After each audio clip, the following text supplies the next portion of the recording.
Behind the Beats with Jess Bowen and Bowie Jane. Hello, it's Bowie Jane and Jess Bowen on Babes Behind the Beats, and welcome from sunny California.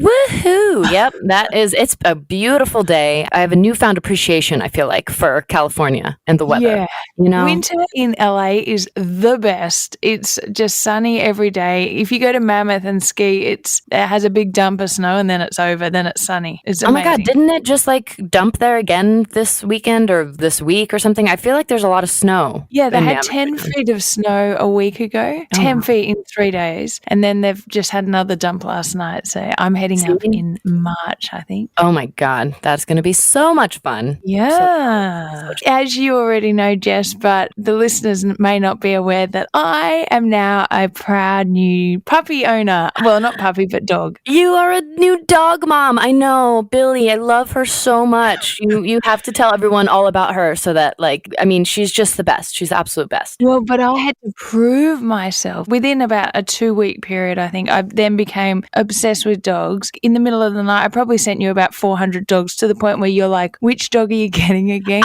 That's so true. I couldn't remember because then you were like, I'm going to go to see Billy today. And I was like, which one was that? I'm like, the one. No, don't remember you sent so many dogs. Yeah. So I used to have a border collie who has now passed, but in Australia, and my mum and dad looked after her whilst I was living in America. So thank you, mum and dad, for being the best parents to Nash. I eventually passed the process. They do an interview. They do like a virtual home tour. Oh my gosh. So they did a FaceTime with you to show your home? Yep. So I put flowers up, put the fire on, I put a plant in the background. It was so funny. Did you get like portraits and pictures of dogs and just hang them everywhere and be like, I'm a huge dog lover. I swear I'm good. I didn't. I should have done that. I'd already bought the dog bed. So I pointed at the dog bed and I was like, here's the dog bed. If I get the dog, that's where the dog's going to be sleeping. I was a bit presumptuous pre-buying the bed. You put the pressure on them. You're like, Gretty got the bed. You got to give me the dog, guys. Yeah, it was so fun. And the lady was so nice. And so then I got the approval and then I picked her up the next day and it was the most terrifying thing. She's a cattle dog, or maybe she's Basenji, but I've done the DNA test and that'll be another chinwag. Oh, yeah. So I went and picked her up and she's super scared and shaking. You basically take them and put them in your car and then I'm like driving home. I'm like, oh shit. This feels like I've got a newborn and I'm just driving home from the hospital. Yeah. I was driving so slow, probably going to cause an accident. You're like, are you okay back there? Are you buckled in properly? Yeah, it was terrifying. But anyway, she's absolutely gorgeous. We put some photos on our Instagram, so have a look. But she's perfect. I mean, we've been even like doing these outdoor workouts together and you'll bring her and she just sits in the corner patiently waiting. Literally, you just look over and she's just got her laying on the ground with her little paws crossed, like all dainty, like a little dainty dog, watching her mom work out, being like, I'm just going to wait till you're done. And like doesn't cause a fuss or anything, doesn't bark, doesn't whine, just sits there looking just like the perfect puppy that she is. The great thing is she doesn't bark. Well, pretty much. So I think she's pretty good all around and she seemed to already be crate trained. So that was good. That's great. So you didn't have to do any of the like house training, right? Yeah, like the because house I think she's like 1 year old. Well, they said 8 months, but I feel like she's older. She doesn't act There's like no way because she doesn't act like a puppy at all. Like she's definitely like a mature woman. Yeah, she's not a puppy. Mature lady, that's right. And she loves a little cuddle and she also loves a bit of a play. Yeah. And Pepe and her, like when they play, it's so cute because Pepe obviously still is a puppy and has the puppy energy, but it's like he respects her. Like he knows, like he gets the energy from her that she's like I'm going to sit here and exist with you, but please do not try to play with me. And then he'll be like, okay, I'll just lay with you then.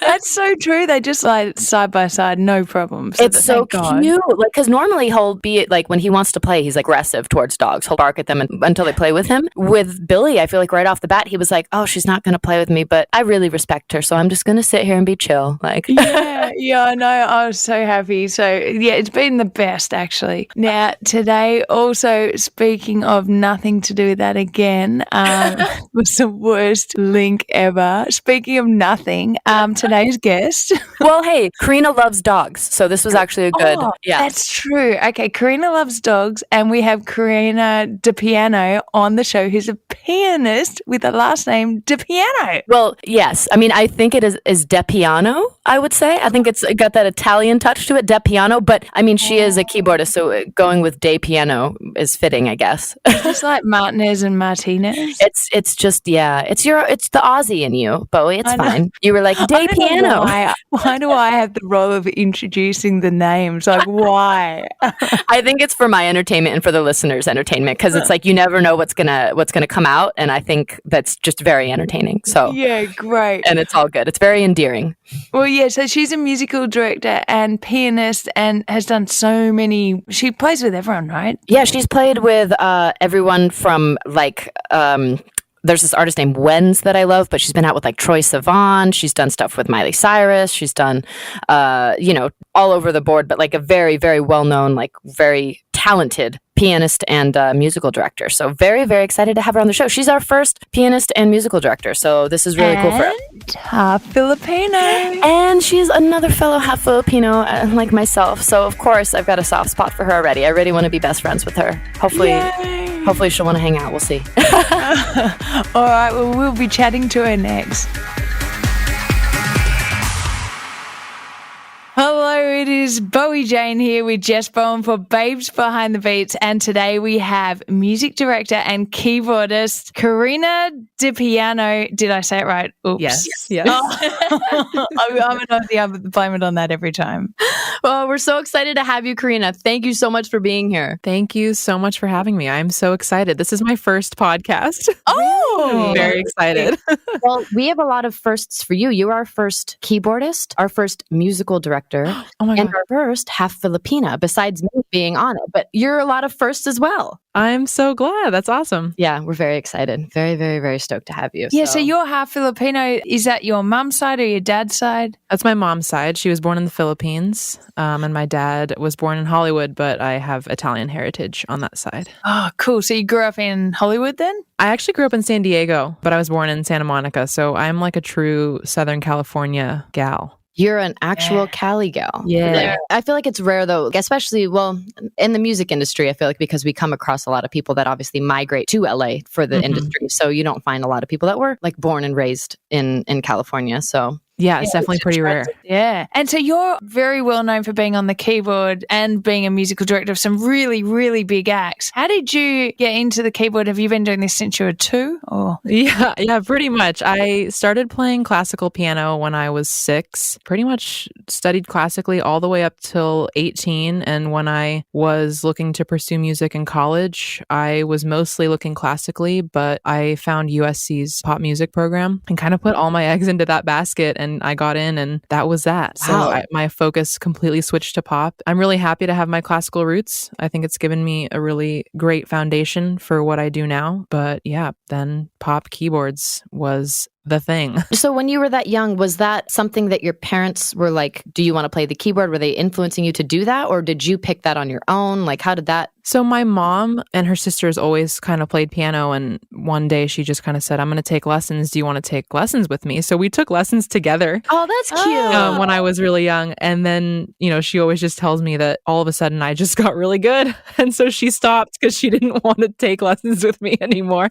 This is embarrassing. But yeah, that was pretty much it. And, my parents continued to encourage me to keep taking lessons, even when I started playing sports and, other middle school and high school things became more important. But I'm really glad I stuck with it. And I definitely developed a love for it on my own too. But they definitely, influenced me to keep pushing. And I'm really glad that I did. In high school, were you playing in like the jazz band or anything like that? Or were you kind of doing it more on the side, like outside of school? I did most of it outside of school when I was like like in middle school, I got really tired of kind of being in like our variety shows at school. So I one day asked the music teacher if I could play piano for the band that they hired. And so I kind of started doing that. And then my high school was really sports oriented. So I kind of latched on to whatever music program was there and whoever I could find at my high school. We had a band, but you know, it was fine. Yeah. You were more focused on the sports at the time. I was at the time. Yeah, I had a piano teacher outside of school that, you know, I did like competitions and recitals and that kind of stuff. But music was pretty solitary for me for a while. I like tried to start a band with a couple of my best friends. Did you find the same type of people? Were they people you played sports with or just people you were in class with that you had tried to start a band with? People I tried to start a band with were literally my two best friends. One of them kind of played guitar and the other one also kind of played guitar and sang. And then, you know, I played piano. And so we kind of made it work. It wasn't really important to any of us, but it was just an excuse for us to like play music together and spend time together.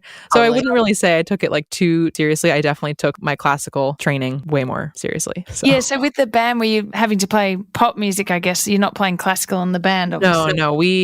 That was kind of one of my door openers to pop music. I kind of did some stuff. I loved playing like Elton John and Stevie Wonder as a kid, like on my own. And eventually I started bringing some pieces I really liked of theirs to my classical teacher. And I said, hey, at the next recital, like, can I arrange this Elton John song and then play it at the end of my like Bach and Beethoven? And she let me do it. And I will forever be grateful for that because I know a lot of people who had classical training. Their teachers were really strict and didn't let them do sports and didn't let them play other kinds of music. And I owe it all to my teacher who was super flexible with that and just let me experiment. My parents really wanted me to do sports because that was such a much more social environment, whereas classical piano, you know, it's just you and the piano. And so I'm really glad I had kind of those two worlds, you know, separate but meshing together to kind of give me a unique experience in high school. So you've decided to do USC's pop music program. And how did you know about that? And why did you want to do that particular program? There's obviously a few programs you can do, but why pop?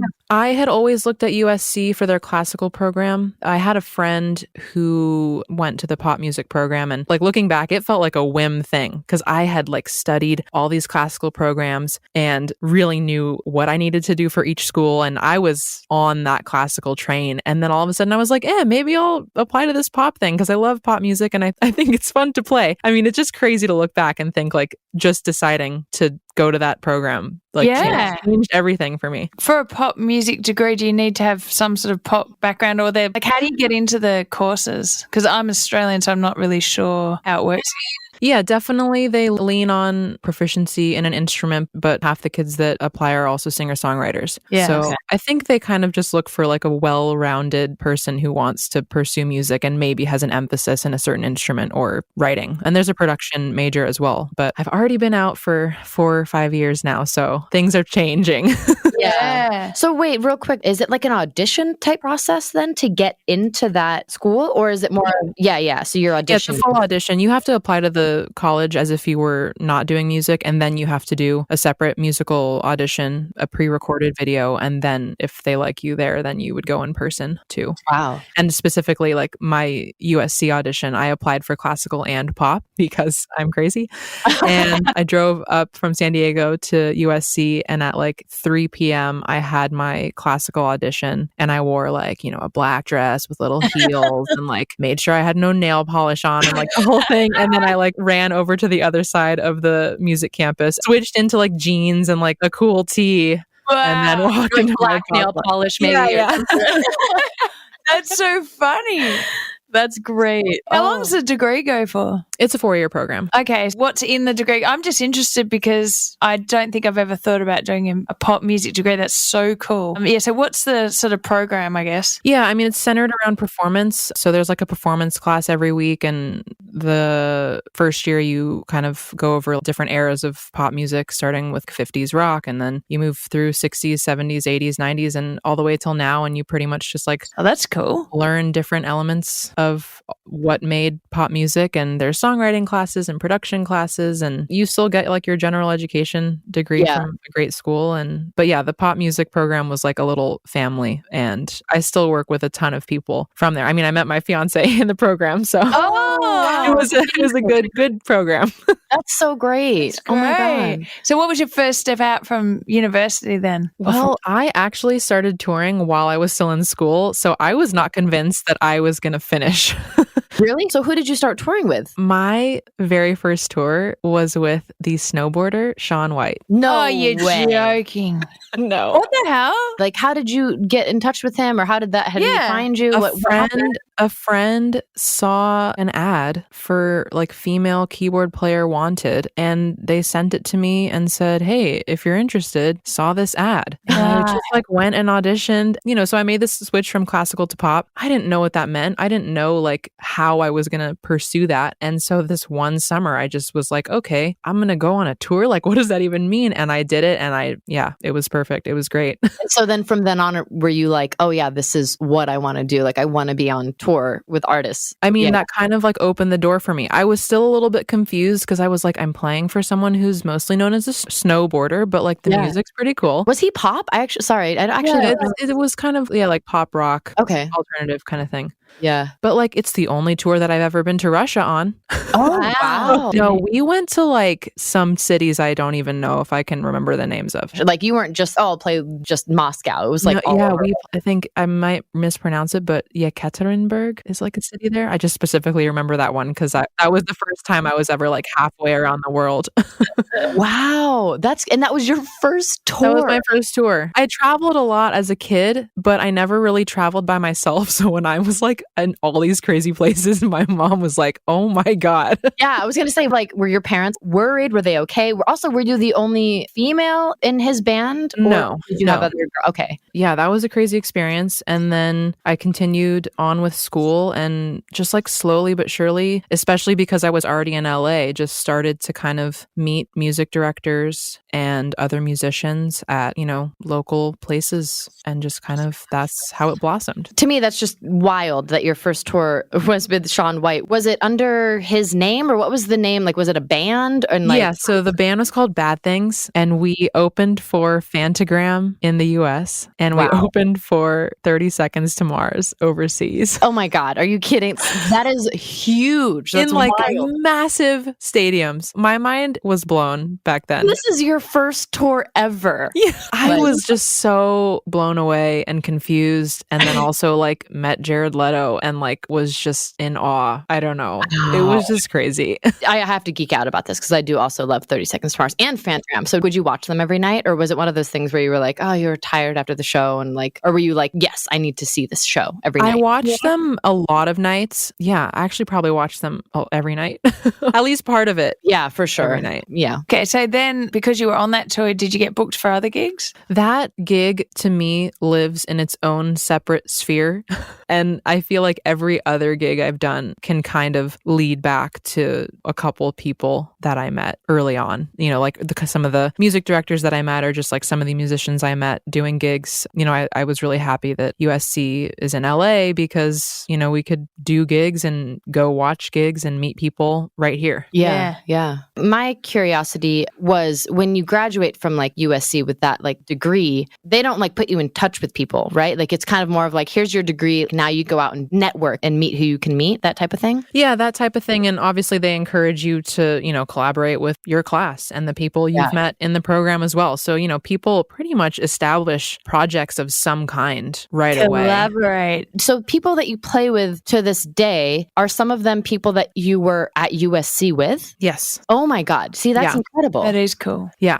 Okay. So now that we're talking about like you meeting musical directors and stuff, was that something that you had on your mind as well? Obviously you're playing keyboard, but did you know that you also wanted to be a music director? No, I had no clue what that was very early on. Actually, do you want to explain to the audience as well? Because maybe people that are listening might not know anything that a music director does. Kind of explain what that role is. Yeah, sure. I consider a music director to be someone who works with an artist to help them with everything from hiring a band, finding a band, to helping them craft live arrangements. And, especially especially in the pop world, like setting up Ableton sessions and kind of just being the backbone for the live show, whether or not the music director is playing in the band or not, being that point person for the artist to lean on when it comes to arranging for a live show. And especially because in pop music, again, for maybe some listeners that might not be familiar with it, and you obviously know this, it's not necessarily real drums that are recorded on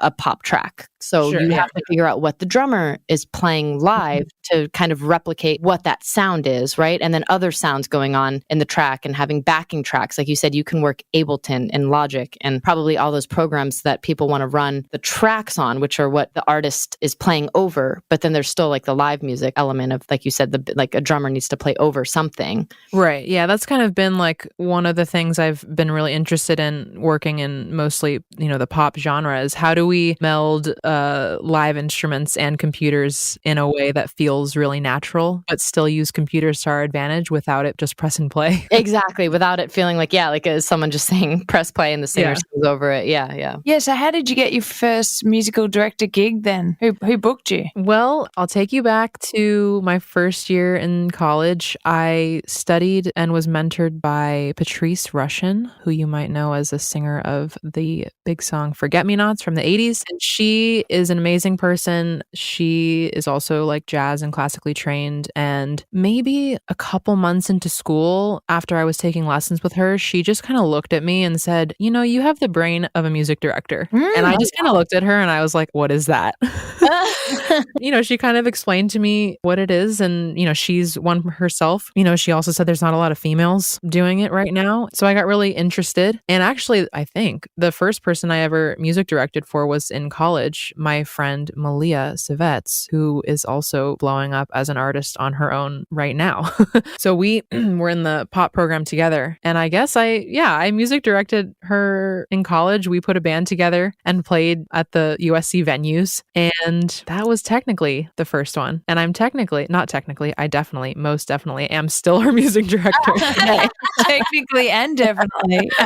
And a lot of it early on, I think, was just finding the band and kind of just being that mouthpiece in rehearsal. Like, okay, let's run this again. Like, what set order do you want? Like, do we want to add an extra chorus here? And it all kind of started off really simple because I wasn't really doing a ton of Ableton stuff back in college. Because you've since done some really big stuff. Haven't you been musical director for Troye Sivan and Daya? Yeah, Daya. Daya is probably one of the bigger names that I've done really hands-on music directing for. For Troye, I'm more of the band leader, so we have a music director that we work with, and then when we go on tour, I kind of spearhead anything that has to happen on the road. So as a band leader, that means, just to explain to other people, it's different than being the musical director? Is that what you're saying? Yeah, I mean, a term is a term, however you want to use it. But exactly. With Troye in particular, we have rehearsals before a tour and we have a music director who I love. And then when we're on the road and if we're adding a new song on a whim or we have a guest or things like that, I kind of,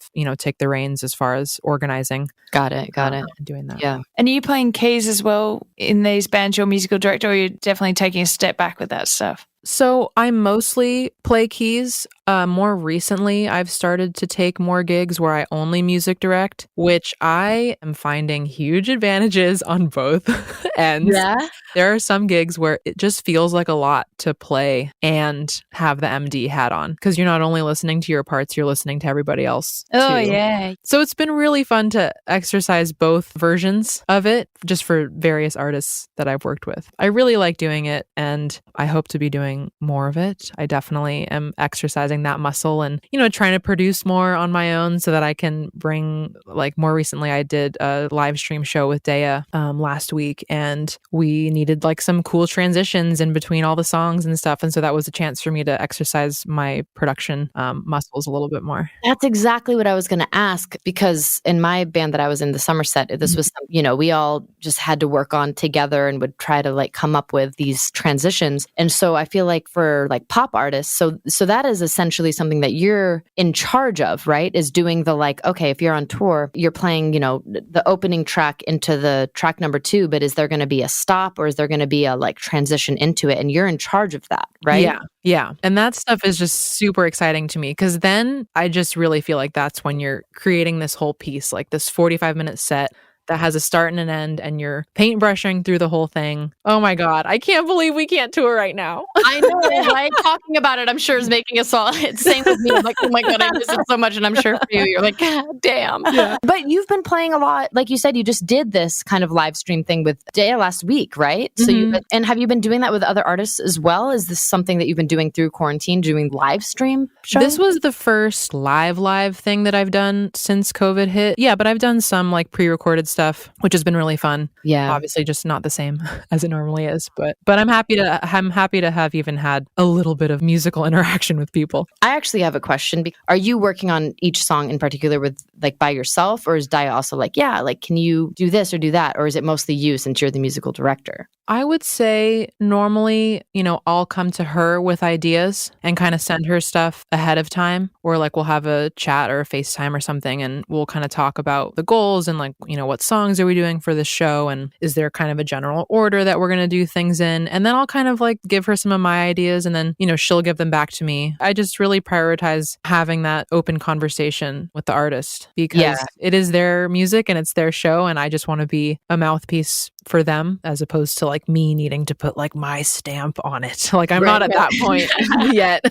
Yeah. Sometimes I'm like, you know what? I think one chorus sounds better, but if they want to do two, let's do two. Like that kind of moment. Like exactly. Yeah, totally. You have played so many different types of like, you've done Saturday Night Live, you've done the Tonight Show with Jimmy Fallon, you've done the Ellen Show, you've done Good Morning America. You've literally done all of the biggest late night and morning television shows that you can do and daytime television shows. Do you prepare differently for those types of shows than you do for like a normal show on tour, or do you feel like that's kind of just the same type of like, okay, we're just going to play a show? I like that question. Most of the time I've done TV, it's kind of been in a tour cycle. So it kind of just feels like just a different kind of show. Yeah. So you don't do much differently then as far as the way you're playing the songs for the television shows? SNL was definitely a different experience because I don't think, that wasn't really part of a tour cycle with Troye. We definitely rehearsed for like 5 days straight in LA, and we only rehearsed the 2 songs that we were going to perform. Yeah, which was amazing, by the way. I actually was watching that. I love that performance. That was so much fun. I like to think I don't get as nervous as I used to, but I was nervous for that one. I mean, it's Saturday Night Live. How do you not get nervous? Even if it's like, oh, you've played a million shows in your life, that's still such a different, right? Like it's a different. It was, I feel like, also one of those moments where the red light's on the camera, and I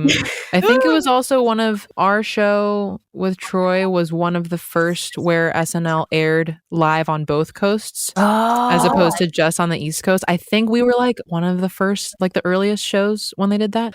So like I see the red light and I'm like, oh my God, Mom, Dad, you're on the other side. For real. Hi, Mom. Yeah, hi, Mom. Hi, Dad. You're watching me right now. Yeah, that one in particular, we definitely rehearsed to the bone. But yeah, most of the other TV I've done, I think has just kind of fallen within a tour cycle. So it doesn't feel much different. Yeah. That's amazing.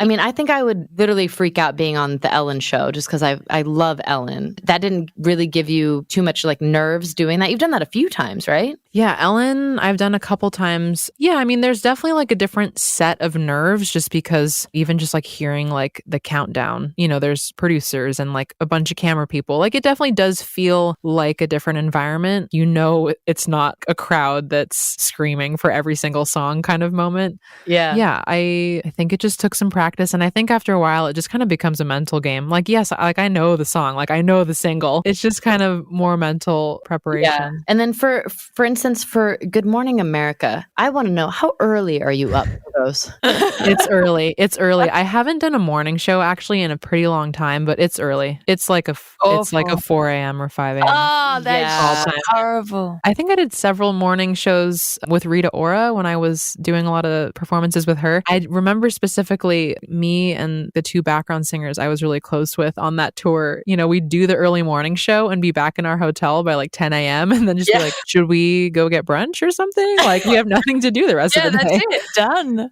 How did you get booked for something like Rita Ora or even Miley Cyrus? You played with Miley Cyrus, Fifth Harmony, is that right? Yeah. Yeah, you've done so many of them. Like how did they find you, or it's word of mouth? It's definitely word of mouth within the music directors that work for those artists. the music director for Rita reached out to me. Can't remember if that was an audition or not, but then when I got hired by Troye, I auditioned super early on. And then the music director I work with on Troye is Miley's music director. So there you go. That's kind of how that worked. Right. Yeah, it's interesting, isn't it? It's all about connections in that world, I mean, in all the worlds, but well, and specifically music directors, which I think this is why I'm so happy to have you on the show, because we have not yet had a music director. Yeah. And I don't think the general audience that goes to a show doesn't realize that there is someone that's behind the scenes putting together the show, or someone that is in charge of it. It doesn't seem like it's something that people would go directly to think about. So. Yeah, and I think, at least in my experience, I've seen music directors work more with artists as opposed to bands. Yes, yeah. Because I feel like a lot of the times bands kind of do that on their own already. But I still know MDs that work with bands too. And it's definitely not exclusive in that way, but yeah. I think because in the pop world specifically, it is necessary to have someone that can hear a song and be like, this is what needs to be played live. And this is something, I'm looking forward to as I music direct for, bigger and bigger tours. Once you have the lighting team and the props team and the dance team, like you just kind of need like representatives from each group to be able to kind of talk together to make sure that everything's flowing. It's really fun and really interesting to work with artists who have never toured or never played with a band before. And I'm really like starting to relish that cool. feeling. Yeah, because you're really showing them the ropes then. Mm-hmm. Yeah. And it's kind of crazy because it's like, man, I really want to make this first experience really positive, which I also have to mention, I think that half of the job is finding the right people to play for artists. To play for artists and to be able to tour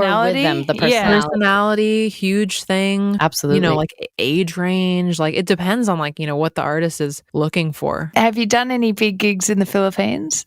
I have. I did a show with Troye in the Philippines, and then I did a show with Fifth Harmony in the Philippines too. Oh my God, it would have been crazy. Jess has done one, and I've seen the footage. It is like the people are going bonkers. Like, do you even say insane. that? My mom came to the Fifth Harmony one. Oh, and that was cool. That was just like surreal. My mom did the same thing when my band finally got we got booked in the Philippines, and we did the first one was in 2012, and she was like, "Yeah, I'm coming out," and like, oh my God, my grandparents came to the show. And you know how it is like in the Philippine culture, right? Like I had all of my cousins there. I've got like 15 cousins. I've got like 30 like second cousins, people that are like, you know what I mean? Like everyone comes to the show that you're like related to. And that means like they're basically taking up like your entire guest list. I mean, I'm not kidding you. I had like 100 people on the guest list. Oh my gosh. That's so many. Yeah, there was definitely just like a row of my relatives. right? And I think I got like Troye fans tweeting at me like, I think Karina's family was in the second row. Isn't that hilarious? Because then the fans get so excited too. They're like, oh my God, this person's family is here. And they wanted to, like my mom was taking pictures with fans. And I was like, how did anyone even know you? And she's like, I don't know. I just like mentioned your name once. And then someone asked if I was your mom and I was taking pictures. That's amazing. Yeah. It really is great. I love playing in the Philippines because you get treated so well. When you get taken over there, you're staying in like the best places, right? Like you're getting so taken care of. And then the fans also are just so appreciative of you being there. It's like you feel like you're in the Beatles. I felt like I was part of like the Beatles, or like I was Justin Bieber or something. Yeah, I definitely felt that way. Like with both Troye and Fifth Harmony, they both have such dedicated fans that I definitely felt that energy. Isn't it great? It's amazing. Had you been to the Philippines before playing, like, because your mom's from there? Had you been there to visit before, or was that? Yeah, I'd only been once before in high school. Yeah, in early high school was the first time I had ever been. And then you went back just playing shows. Yeah. Obviously, it's still the beginning of the year and we're trying to figure out if touring is going to come back or, who knows what's going to happen. Obviously, it's still up in the air. But do you have any plans right now with the artists you're working with as far as even doing, like you just were doing live stream stuff? Like what's going on currently with you? If any other live stream or like, recording opportunities come up for performances, I'm definitely saying yes. But I have actually decided to focus for my own personal time on production more. My fiance is a producer and a writer. And so we've kind of just had some nights in our studio where I'll kind of work on a project and then just like get his feedback on it. And it's just been really fun to kind of get in touch with that part of me. And as I was kind of mentioning earlier, like I already see it informing my music directing. I'm just really excited for that. So you're writing music to release, or you're not really sure, you're just playing around at the moment? No. Yeah, writing like for an artist project for myself has never really been a priority for me. I'm not saying it won't be, but I just really love working for other artists. But I'll just like make some tracks and just like try out different plugins and just get to know our home studio. What are you guys using mostly at your home studio? Are you doing Ableton then, or Logic, or we are an Ableton house? Okay. Yeah, and is he Ableton or you are Ableton? He started on Logic, kind of moved to Ableton later on. Yeah, we had the amazing opportunity to build a home studio when we moved into our house, and whenever COVID is done, would love for you guys to come check it out, because we got my baby grand piano from childhood is in here. Beautiful. And it's a really fun space we've created. Oh, you've got a bit of space then. Yeah, it's been really nice. fun. Are you going to try to do some more like live stuff, as far as like, if I were to want to bring my drum set in there? Oh yeah, absolutely, definitely. Oh, I love that. Okay. Love it. Oh, yeah, we're definitely looking to see, especially in this age of live streaming and remote performances, like how we can do higher quality streams here at the house and host people and things like that. So yeah, and so gigs going forward, any booked, or is everyone sort of on hold? Like I know some people have rebooked and now they've cancelled again. So everything's on hold for the people that I work with, which is kind of a bummer, but because I think also like a lot of artists aren't going to want to like book stuff and then reschedule. Well, now we have a very exciting moment where we will do a quiz. I love it. Don't be scared of it. Please don't be scared of it. We promise it's very easy. Yeah, very great. I will ask the first question. Dogs or cats? Gotta go dogs. I have 2. Yes. You have 2 dogs? I have 2 dogs. Oh, what kind? They're both pretty mixed. Our oldest dog, his name is Rhodes. Yes, Rhodes, like Fender Rhodes. Oh, that's cool. amazing. That's very cool. It's like I must highlight my dogs on a music podcast. We did the Wisdom Panel DNA test, and he's like a mix of like 13 different breeds. But we thought he was like a Shepherd Dachshund mix, and it turns out he's like 20% Chihuahua, 20% Pomeranian, and 20% like very athletic dog, and then everything else is like very much random. very random. But how big is he? He's like 40 pounds. No way. Oh, God. And Yeah. a Chihuahua mix. Oh, we just call him our big Chihuahua. Our other dog, is a COVID dog. Oh, yeah. Her name is Whirly, as in Wurlitzer. Oh, my God. So we have Rhodes and Whirly, and they are so sweet. Whirly is a pit bull mix, and we got her pretty early in quarantine because we are both hosts and nurturers, and we were like, we need to nurture a puppy right now. Oh, my God. So got the 2 of them. That's the time to do it. You got time to be home and establish some routines. Yeah, we got her like in June, so she's already like grown and wow. doesn't need us anymore. Oh, They have like a 2-year age difference about. Oh my Aw. God, that makes They me love so... Second question, whiskey or vodka? Whiskey. Yes. Wow. And that's what I am drinking. Ooh. Jamison and water I drink because it's good for the hangover. Yeah. But otherwise I would probably drink a bourbon. But What's your go-to whiskey drink? Straight. yeah, straight on, bourbon. on the rocks. Bourbon? Like what? Do you like? Oh, gold? yeah, I like bourbon. Yeah, my fiance is a cocktail connoisseur, so I get treated to craft cocktails at home. There Nice. There you go. Very fun. Well, But we've been on actually a big gin kick, so been drinking a Oh my lot of God. martinis and like G&Ts. I used to drink a lot of Woodford after shows. yeah, it's Woodford nice. Reserve's great. Yeah. It's so great. It just kind of became the post-show go-to. But more recently, we've discovered this company. I really hope I remember the name. Willet Okay. or something. And they make, I think it's a bourbon, but it kind of drinks like a rye, and it's called Rowan's Creek. Ooh. And it is so good. Next question is me. So, beach or snow? Beach. Yeah. Yeah. I will say, I grew up in San Diego. Oh, yeah, you're a beach Yeah. girl. Yeah. And also, let's be real, the beaches in the Philippines, if you're talking about like wanting to go see like beautiful. amazing beaches, the Philippines has amazing beaches. Absolutely. I was able to do like a quick side trip day on one of the tours I was on, but I need to spend more time there.